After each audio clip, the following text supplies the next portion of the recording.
Hello, and welcome to the very first episode of my new podcast called Spoilers. I'm your host, writer, and fellow cinephile, Dom DeSantis. Throughout my podcast, I will be examining movies, television, and video games, while also giving you my brutally honest thoughts and opinions on the content being discussed. Today, I'd like to start by rewinding back to 1995 with an iconic and Oscar-winning classic known as Leaving Las Vegas. A film about Ben Sanderson, a suicidal alcoholic Hollywood screenwriter who relocates to Las Vegas in the hopes of drinking himself to death, but finds love and companionship in a local prostitute named Sarah, who he makes a pact with to tolerate his aggressive and suicidal alcoholism for the price of his love. The movie starts off pretty slow, and the beginning was kind of hard to watch because I'm not that much of a person when it comes to watching a couple of scenes in a movie where the character behaves, irrationally and causes a scene on purpose and kind of embarrasses them, like themselves and everybody around them. I mean, I could stand it on paper, but when seeing it, it's a whole different thing. And just the things that he was kind of saying at the beginning, it was almost kind of like he was asking for trouble. Oh, and I also kind of thought that they'd get into why he was an alcoholic, or get into more backstory of that. But the first thing that they showed was just him putting bottle after bottle of liquor into a shopping cart, just ready to get it going. And I mean that worked as well. I mean, I had no problem with that. That adds to the mystique, and I'm also pretty big on when it comes to the element of mystique and everything. So I also like that. I also like that too. But also the tone and the feeling of the film, you could feel that it's very grim from start to finish, and you can feel that. You can feel the suspense. You can feel the suspense getting to you as you're watching it, and the way that it's shot. It's kind of messy. Everywhere's around. It's not kind of straight. It's not focused, but it's just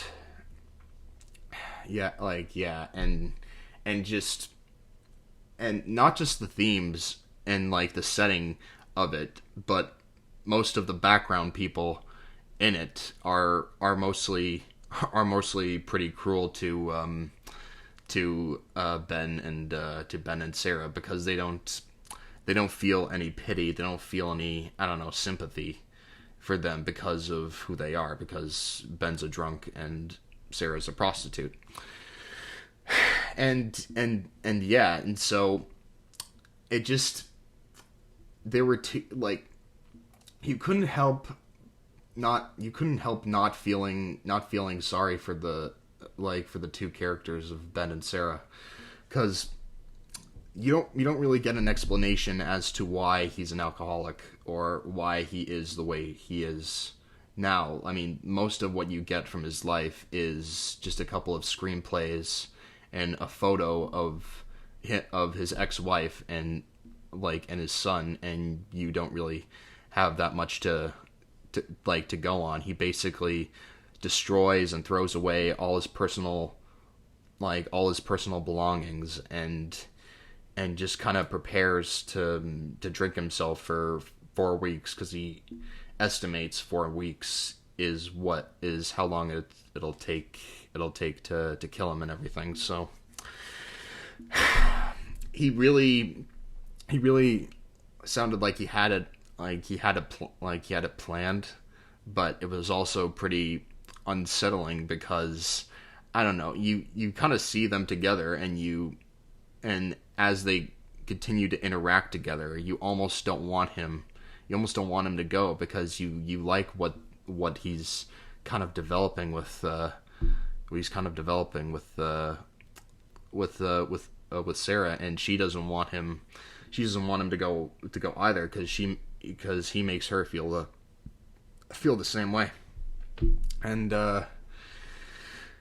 and yeah, and a part of me thought that, like, he's found love, that like, like he's got a new purpose to live. She gives him a new purpose to live, but his motivations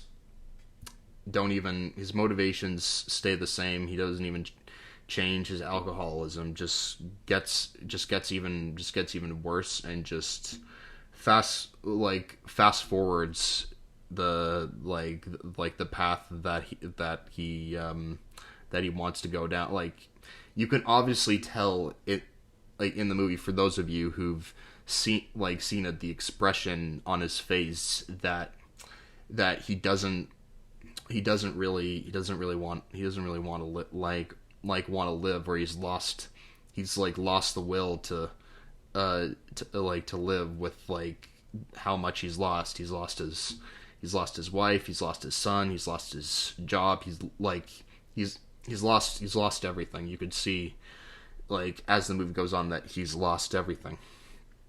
And yeah, it was kind of like it was sad, it was sad, and just, but she's like Elizabeth, Sarah, she sticks with him, like, no matter what. For those of you who've seen it, she is loyal to the very end. I mean, that's loyalty at its best. It was, for those of you thinking of watching it, this is just from my experience. I'd only recommend watching it only once. I mean, just for me personally, once was pretty much enough. I mean, I loved it. I love how it turned out. It's just beautiful, like beautifully shot. It's beautifully done. And it's a magnificent, be it damaged, love story. But it's great. But I'm not quite sure I'd go through that a second time, or like a third or fourth viewing, because I don't think I can go through what I run through, like what I felt when I first watched it last night. I mean, it's just too realistic. It's too depressing. I mean, the movie is literally a raw depiction of what alcoholism could look like, and what it could lead to. And it's just, I mean, it's just like Schindler's List, depressing. It's that, like, it's so good, it's so magnificent, but for the life of me, I will not watch it. I will not watch it a second time, because I don't think I could go through that same experience, that same experience again. I mean, it's great. It's great and all, but I can't for the life of me watch it a second time. And if you end up feeling the same way after you've watched it, then you'll understand. You'll understand why. I mean, they both Ben and Sarah were both tortured. Were both tortured souls. They were both doing badly at the same at the same time, and that's what they connected with. That's how they were able to connect, because they were both at a bad place at the same time that that they met, and they just clicked because they were both having a tough time. They both knew that their times were limited, and they shared that together, and they accepted that, and most importantly, she accepted him for who he was. He asked her not to change him, and she didn't, even though how much she wanted to try. It's just it's beautiful, but it's sad. It's saddening at the same time. It's just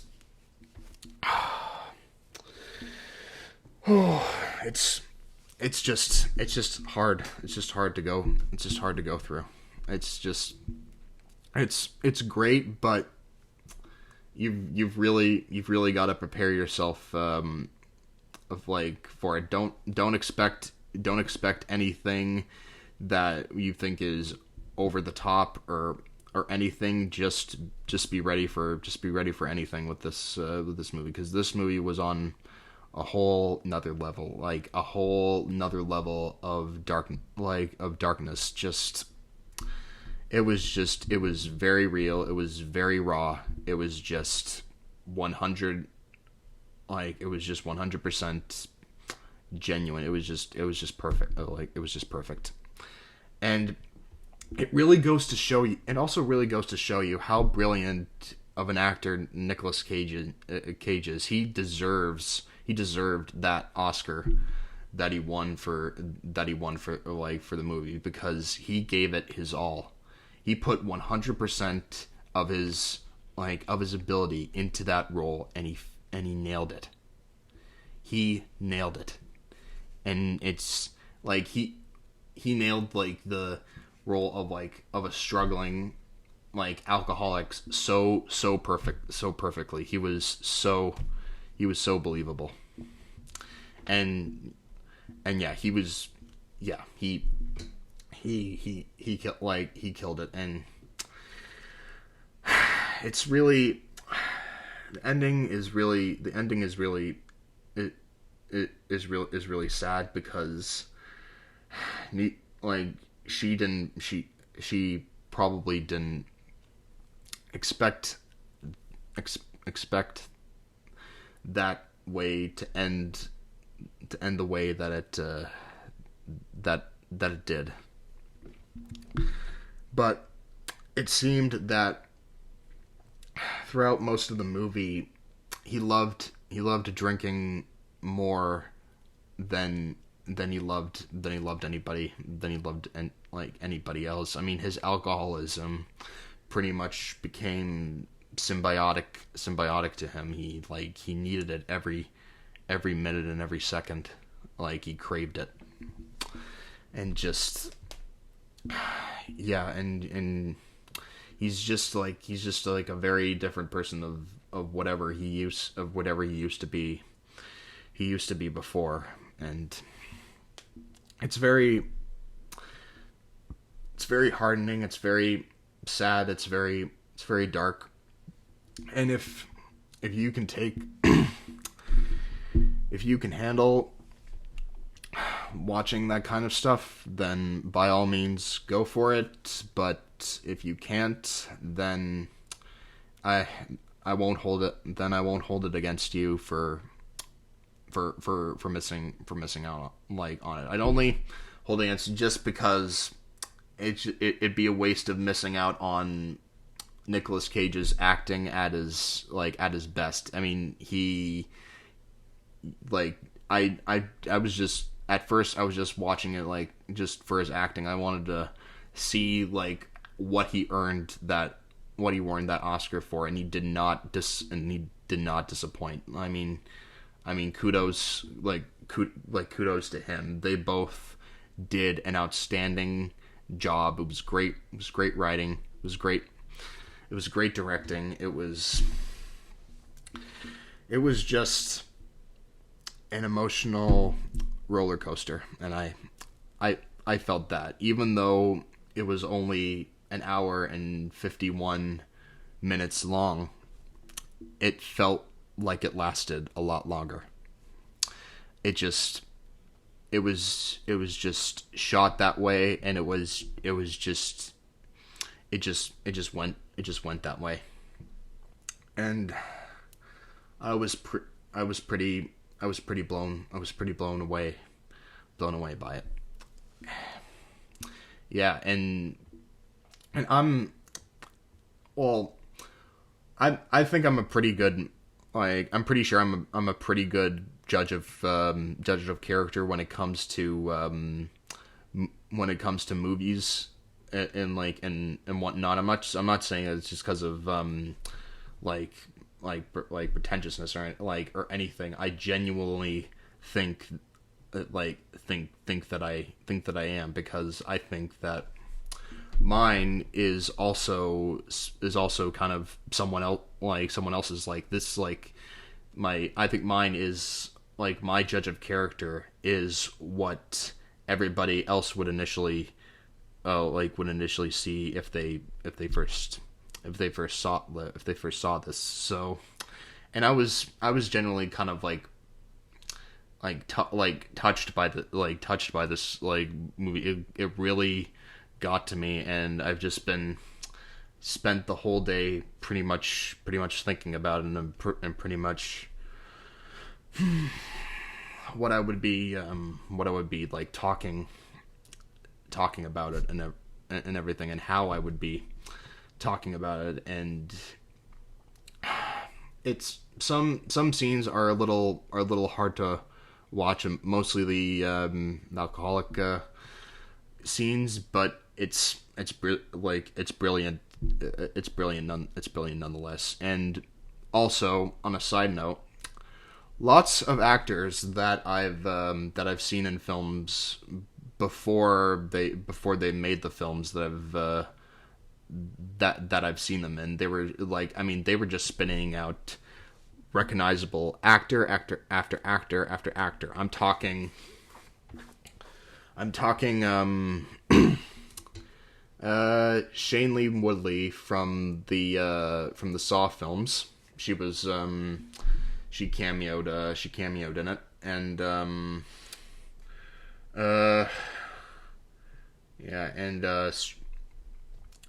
Stryker from X-Men Origins Wolverine was also in it. And French Stewart from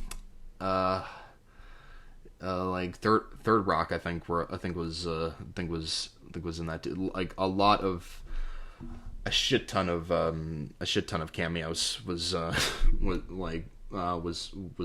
the movie. It was also like that type of movie. Like, everybody, it almost had everybody in it. Like, I mean, just for me as like a movie watcher, I kind of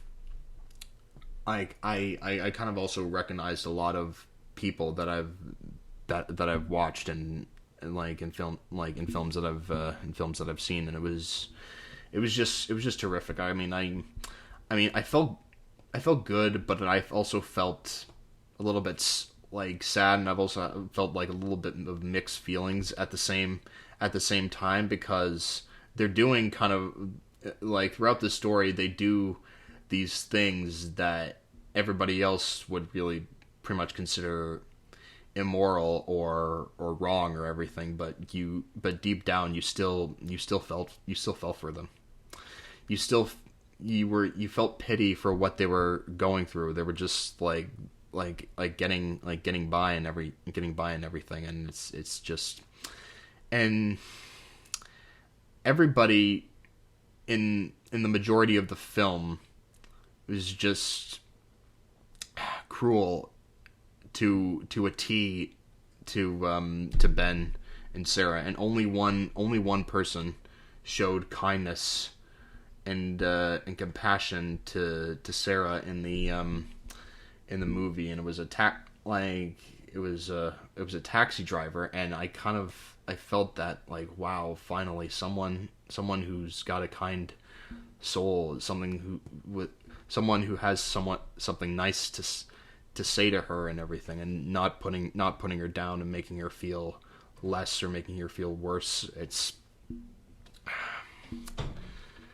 leaving Las Vegas is what I'd call a great tragedy, because that's what it is. It's a great modern tragedy, because it has a tragic ending, and gloom and sadness pretty much engulf the whole film. It makes you feel that way. It makes you feel the way you're supposed to feel while watching it, and just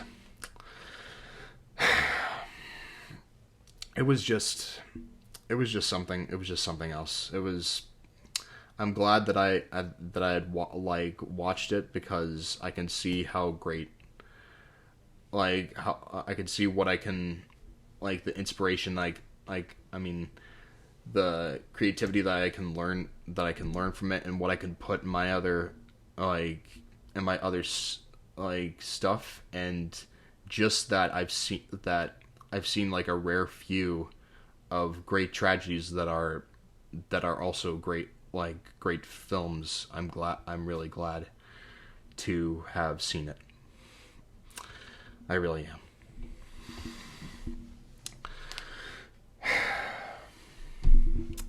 Well, that's all I have to say about leaving Las Vegas. It was a great tragedy, and I'm glad that I saw to see how magnificent of a story that it really was. If you guys have any